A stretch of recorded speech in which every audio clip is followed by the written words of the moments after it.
Okay, welcome everybody. My name is Katie Warren and I'm with the Washington State Association of Head Start and ECAP. And I am very happy to welcome Claire, Lane, and Cecilia and Brenda from the Washington Immigrant Solidarity Network. We are going to do this one in English, and then we will have another one that is all in Spanish that Cecilia and Brenda will do. This has been a really big issue for our families, and so I'm really grateful that Claire is here to give us an overview of pandemic EBT and how families can get this benefit. So Claire, take it away. Thanks so much. I just want to start by saying I am a former Head Start teacher, so I'm a huge fan of the work that you guys all do, and I know exactly how important these kind of benefits are for families, especially families with young kids. Hunger rates since COVID hit have skyrocketed, and the group that is most likely to go hungry right now is families with kids under age 12. So we know pandemic EBT is a huge part of the answer to that. And we have a ways to go in Washington before this program closes for now, and making sure that it really reaches more kids. So let's get started. I'm the director of the Anti-Hunger and Nutrition Coalition. We're a statewide organization that works on state and federal hunger and poverty policy. And I have been talking about pandemic EBT since April. So let's get started on talking about what it is and how it works and how folks are eligible. Next. So it was created by Congress at the end of March. It is a new and a one-time benefit to help low-income families with school-age kids buy food. It's designed to make up for school meals that might have been missed when schools were closed last spring due to COVID. And it works like a debit card. It works like food stamps, though it is totally separate from food stamps. It allows families to buy groceries on a card, and it can be used anywhere that accepts that SNAP or basic food card. P-EBT launched in Washington on June 28th, and there is now a new deadline. We got the deadline extended for the families that need to apply. That deadline is Friday, September 11th by 5 p.m. So we're going to talk a little bit more about who's eligible and how it works. Here's all of that in Spanish that you guys will hear another time. So our slides are going to go English, Spanish, English, Spanish. The other way. There, let's talk about eligibility. So the eligibility is actually fairly simple. It is any student who was enrolled in a K-12 school that participates in the National School Lunch Program, who was eligible and enrolled to receive free or reduced price school meals last year. So this includes any child that attends a school where all meals are free for all students. That's called Provision 2 or community eligibility. It includes any child that is attending a preschool, a Head Start or ECAP or another preschool that's based in a K-12 school where those preschoolers got National School Lunch Program. So I know lots and lots of preschool programs, they may be run by a school district, but they're in a separate building, and typically a preschool program will use the child and adult care food program rather than the National School Lunch and school breakfast. But if a child is getting that school meal, they are eligible for pandemic EBT. Any eligible child, regardless of citizenship or immigration status, and we will talk more about that in a minute, but it's really important to know that this is for any child who's eligible, and it is safe for families to apply and use. It also is for any child, including kids in foster care or unaccompanied kids who don't have a parent or guardian. The only requirement is that the child had to have been enrolled in free or reduced price school meals last spring. Next slide. Oh, sorry. Is this right? Yes. So I talk a lot about what How much is pandemic EBT worth? Because it's real money. The benefits are designed to be equal to the amount that a school would have been paid for school breakfast and school lunch for every day that schools were closed. In Washington, given our school calendar and when schools closed, the maximum benefit is $399 per eligible child. So if you're a family that has 3 school-age kids, you're eligible for almost $1,200 in food assistance. And when you get that benefit, you have a full year to spend that food money. So if your family's doing okay right now and you don't feel like you need it right now, that's fine. You should apply anyway because you can use that money for the next year. And then I'm going to do roll call through different roles of people who might be here. Someone needs to mute. Hello? Sorry, I'm muting people. All The right. $399 is the maximum benefit. So if a child was eligible for school meals when schools closed, they would be eligible for $399. If a family became eligible after schools closed, so say someone lost their job and they applied, say, for food stamps, or they may have filled out a school meal application last spring in April, they wouldn't be eligible for the full $399, but they would be eligible for April, May, and June, and that's $330.60 per child. So Claire, so if a family is getting a different amount from another family, it's really because either they didn't qualify for the entire 3 months, or it is that they have a different number of children. That is the best case scenario. Yes, that is how it should be. The amount you get is how long you were eligible and how many children you have that qualified. I have heard from families and schools where maybe somehow the communication, we'll talk about this with the application process, but maybe something got missed and the school district only sent on 2 kids' names, not the 3 kids that were eligible. So DSHS only saw the 2. So if you think you didn't get the right amount, call your school district first, make sure how many kids and for how long your school thinks your kids were eligible. And then from there, make sure that your school district knows what you got in benefits, and they may talk to DSHS on your behalf, or they may tell you to then go on to DSHS and let them know that you don't think the amount is correct. But you're right. It's about how long you're eligible and how many kids. So not every family is going to get the same amount. So this is really a benefit that is specific to April, May, and June. And pardon? Half of March, March 13th. And half of March. So the question here is, many Spanish-speaking parents prefer not to access the free meals that school is providing. Is there any discussion of continuing this pandemic EBT approach into the fall? Yes. Yes. In Congress, the House approved an extension of P-EBT for this next school year, but obviously the Senate hasn't passed any kind of legislation right now for the next round of COVID relief. And this is one of our biggest priorities, is making sure that pandemic EBT is available when schools are closed for this school year.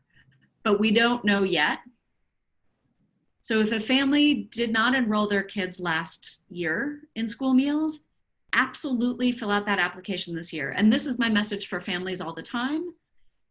For school meals, it is not a public charge. And we will talk about this, I think maybe the next slide. Let's see what the next slide is. So my other question is, so for a Head Start or an ECAP child,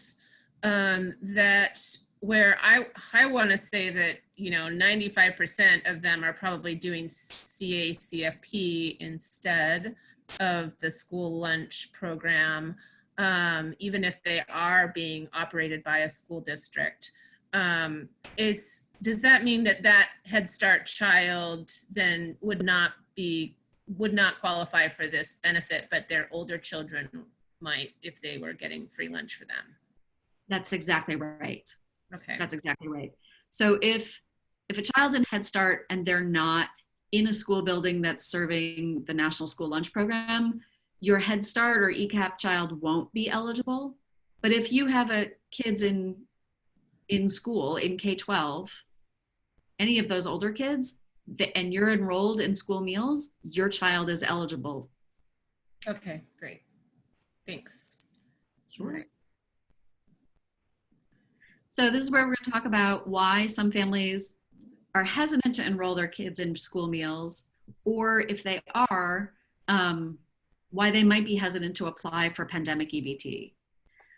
And this is what I will say. Pandemic EBT is for all eligible children in Washington, regardless of their status or their parent status. No one will ask about immigration status or citizenship. It does not require you to fill out a social security number when you apply for EBT. There is a question on the application that DSHS is supposed to be removing like any day, but you do not have to answer the questions about social security numbers. And if you don't answer the question, it doesn't raise any concerns. It doesn't flag an application. It's not a problem. This statement cannot be more clear. Applying for or using P-EBT will not affect your ability to apply for a green card or legal permanent residence. It won't affect it for your family member here or outside the US. School meals has never been a public charge. And this program, unlike food stamps, this program, Pandemic EBT, follows the rules of school meals. So schools' meals are never considered a public charge. Pandemic EBT is never going to be a public charge. So I strongly encourage families this new school year, fill out that school meal application. Make sure your kid is signed up. It's a benefit and an important value for your family, and it is not a risk to your family. And if Pandemic EBT gets extended into this next school year, that's how you'll be eligible, is filling out that application. So, and that will be like this, a two-step process. So families should all apply for school lunch, even if they don't plan to do like lunch bag pickup. They should apply because it is quite possible that in another couple of months, when the Congress gets their act together, they might be able to do the subsequent application for pandemic EBT, which would in fact be extremely helpful to the family. Exactly. And for the families that are eligible for pandemic EBT right now, hold on to your card.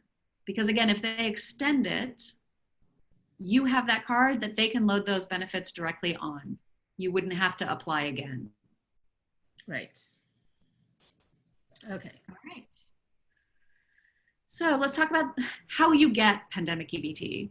So this is just a quick little chart, and I'll talk a little bit more about it in the other slides, but for families that are eligible because they get food stamps, families should have gotten benefits added to their card at the end of June and early July. If you get food stamps and you did not get a big bump, $400 or $800 in early July, make sure you call DSHS. Because if you didn't get it added to your existing EBT card, they somehow missed your child, and you should call DSHS and they will get you your benefits. So if you're getting food stamps or SNAP or whatever it's called, you did not even have to do a separate application. Nope, they just put it onto people's cards at the end of June, early July, but they did not send anyone any letters. Mm-hmm. So families saw a bunch of money that they didn't normally get on their cards at the beginning of the month with no explanation. And that's what this is. It's the pandemic EBT that's designed to make up for those school meals. It is a one-time amount. So families didn't see that big bump in August. That money is one time because it's designed to make up for those meals last spring. They got that money, they should have gotten that money on their account in late June, early July, and that's their pandemic EBT benefits.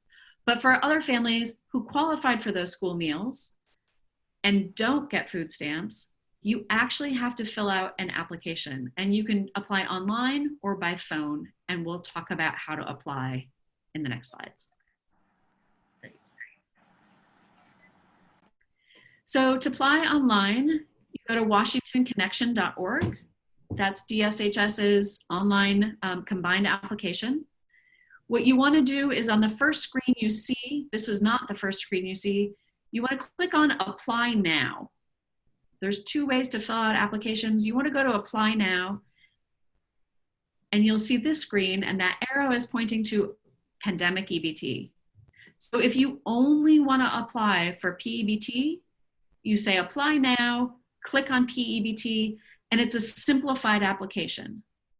If you think you're eligible for other benefits and you want to apply for other benefits that you maybe hadn't considered, like food stamps or TANF or any of those programs, you can apply through the other channels. But if you just want pandemic EBT, they've simplified the application because they don't have to determine whether you're eligible.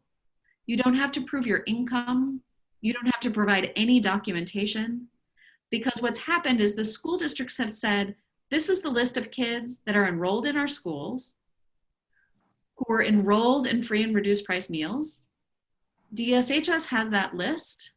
And when you apply, they are checking your application against that enrollment list. So you don't have to provide any documents or provide any income information or any of the things you have to do for all those other programs. Claire, can I ask you a If you question? Oh, Sure. sorry, I didn't mean to Sure. interrupt. So I missed a little bit, but just for my own clarity purposes. So this is a benefit that was available when school closed, and I'm assuming it was part of one of the relief packages, right? Yeah. But the reason why you're doing this is many people didn't apply, and now they can go back retroactively and try to claim this. Is that right? Okay. Yes. And okay, and then my second question is, do you get a different amount if you're on the reduced lunch program versus the free, or does it make any, that's too complicated? Okay. That's too complicated. Okay. All and right. It's really for the value of the meal. And yes, we're doing this now. Washington was not the latest state to launch, but pandemic EBT launched after schools closed. So Does it impact your other benefits in any way? I mean, so not in any way. Okay, so it's okay. That's good. Yeah, I'm surprised that it's this generous and it's so friendly, because this isn't normally how low income programs work. They make it so difficult for everyone. Okay. This is why I love talking about it, because exactly right. It is much more simple. And really, that's how school meals work. School meals is a way simpler benefit. Mm-hmm. When you apply for school meals, you don't have to prove your income. You don't have to talk about your citizenship or your status. None of that matters. You declare how big your household is and what your household income is. And based on that alone, you are eligible for free or reduced price meals. And so P-EBT follows those same rules because it's designed to make up that difference. And so it's much simpler. What percentage of people do you think either didn't sign up for this that were eligible? I mean, what's the swath of people that we're talking about? It's probably pretty large. Well, I just got new numbers this morning, and of the 560,000-ish kids in our state, which is almost half of all school children, qualify for free or reduced price meals. Mm-hmm. Of those, about 200,000 were eligible through food stamps. Mm-hmm. So about 358,000 kids have to fill out this application. And as of yesterday, 139,000 have. Oh my God, that's a lot of money to leave on the table for that families absolutely need that. Boy, that's a pretty big benefit. It's about $99 million out there that families have not yet claimed that they can use to buy groceries for the next year. And like I said, there are tons of COVID relief programs out there that have not been available, that immigrants, even someone who has one immigrant, non-citizen in their family, they weren't eligible for certain programs. This is not that. This is one of the only COVID relief packages or programs that is available to anybody regardless of status. And it's real money. And you can get up to $300 per child. Is that what I was hearing? About 400. If they were eligible for school meals when schools close, that full maximum benefit is $399 per child. Wow, boy, we better make sure people sign up this week. I don't. Spread the word. Yeah, we need like a social media post or something. Do you have Why, something? we'll get to that. We will get to that. Of course, I know. I mean, I'm previewing your thing. Sure. So advocacy works. We got the deadline to apply extended from August 31st to now Friday, September 11th. So we've got 2.5 more weeks to spread the word and have families submit their applications. So let's talk about what the application is like. Next slide. So these are the things that you absolutely have to know and get right. And this is what has been a problem. When you fill out the application, you have to fill out your child's first and last name as it appears on school enrollment records. So if your child's last name is hyphenated on your school record and you don't use a hyphen on your application, they may deny you and you'll have to go back to your school district and get them to clear it up. If your child's name is Joseph on the school enrollment and you apply under the name Joe, you might get denied because it's not going to match. So you have to have your child's first and last name as it appears on enrollment, your child's date of birth, and the name of your child's school district or school. School district is more important than school, but school will work. And so you get those benefits approved only if the information on the application matches your school records. You have to fill out a little bit more information, obviously, in the application. When they ask for your address, that doesn't have to be the address on school enrollment. That is the address where you want them to send your card. And it can take up to 30 days to get your card. Sometimes it takes 5 days and sometimes it takes 30. And you'll not know until it comes. So there are other questions on the application. Like I said, if you apply online, they will ask lots of other questions, from the marital status of everybody in your household to social security numbers. You do not have to answer those questions. And I think maybe in the chat, there might be, I will make sure that I include a link to, we have a step-by-step application guide that really helps people, and people who are helping families apply really know what questions you can skip and which questions are exactly required. Next slide. So, P-EBT can buy food in any SNAP certified store. So that's almost every grocery store in our state, most farmers markets, lots of corner stores. In Washington, we are actually one of the few states that started by people being able to use SNAP or P-EBT online at Amazon or Walmart, depending on where you live. So you can use it pretty much anywhere you're going to shop for food. It can't be used for anything that's not food. So you can't buy diapers or cleaning supplies or tampons because they're not food. You can't buy alcohol or vitamins or medicines because they are not food. And it does follow the rule for food stamps where it says you can't buy hot or prepared food. So for example, I always say you can buy a raw chicken breast in the meat department, but you can't buy like a hot rotisserie chicken in the deli section. But that's pretty much the only restriction on food.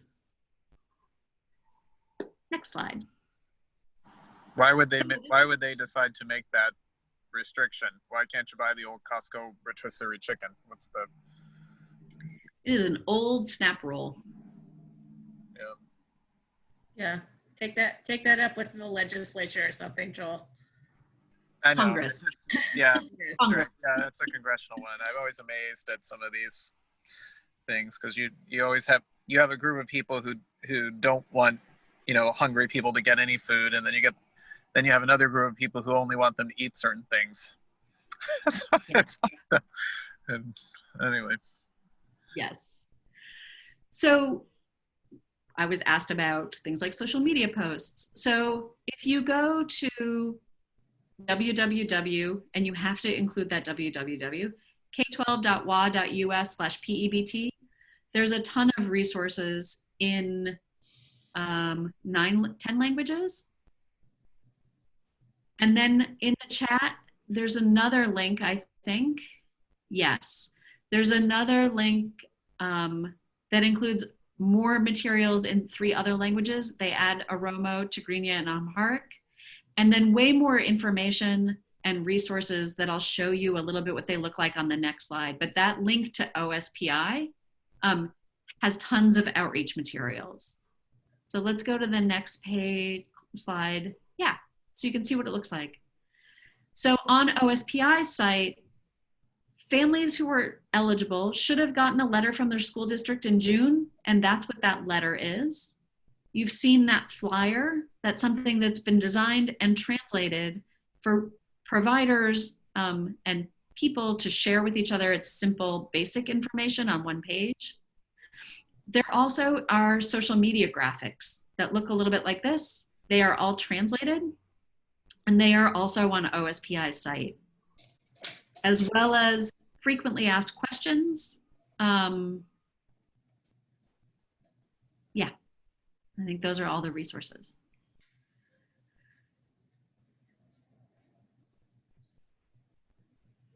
So this is what shows you the languages that are translated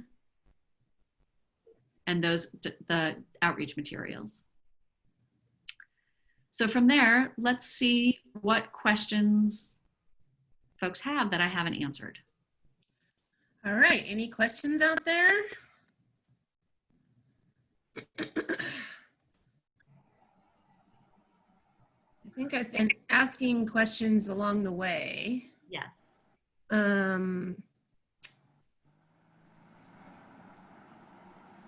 will say this. Like I said, I got an email this morning from a family support worker in a school district where he's got families who have gotten information about P-EBT, but they weren't enrolled in school meals, but DSHS thought they were eligible, or a family where they have 3 kids, but only 2 kids got the benefit.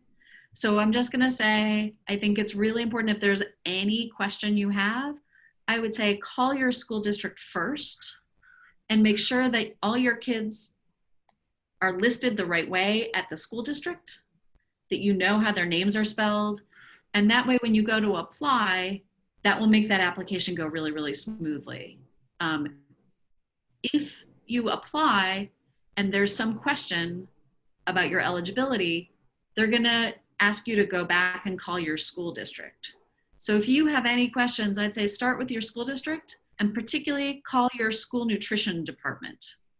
If you don't know who that is, call anyone you know at your district and they know who to talk to. Great. Let me see here. Natisha asks, is this a continual benefit each month or a one-time deal? So it is currently designed as a one-time deal because it was designed to make up for the meals when schools were closed last year. Families are eligible for it even if they were picking up meals last spring. So it doesn't matter if you got meals, but it's for anyone who is enrolled. But it is a one-time benefit. If Congress takes action and extends P-EBT, families would be eligible when schools are closed for more than 5 days in a row here. That's the current language if it gets extended. So in that case, what would probably happen is that they would give it to you month by month, kind of based on how many days are Exactly. are But closed. it's not ongoing the way WIC is ongoing or the way food stamps is ongoing. It Right. really is going to be based on what's happening with your school. Right. And you could still be going into their parking lot and picking up the meal, and you might be able to get that. But that's only if Congress gets its act together and actually passes something, right? Yes. So if you like P-EBT, you can call your members of Congress and tell them how important it is. Yes. I know we have some very strong champions right now for this program. Actually, Representative Kim Schreier has been super committed to making this program work. She's on the committee that oversees school meals and childcare food and all of that, and she's been fantastic. But it's the Senate that has to act. Yeah. All right. Any other questions out there?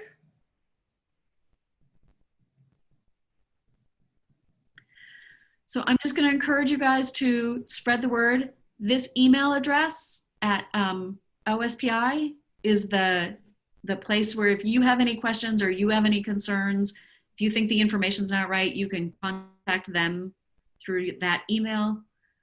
That's also my email that I can help you sort of troubleshoot, see if I can help figure out what's going wrong. But really, I'm going to say, I think if you start with your school district first, if there's any questions, that's your best bet right now. All right. Well, thank you so much, Claire. And we will post this recording so that other parents can watch it. And for our friends from the Washington Immigrant Solidarity Network, I will email you with some suggested times so that we can record this whole thing in Spanish as well, so that we can make sure that this is really accessible for the bulk of our families. So thank you so much for doing this, and everybody have a great day. You too. Thank you. Thank you. Bye. You're welcome.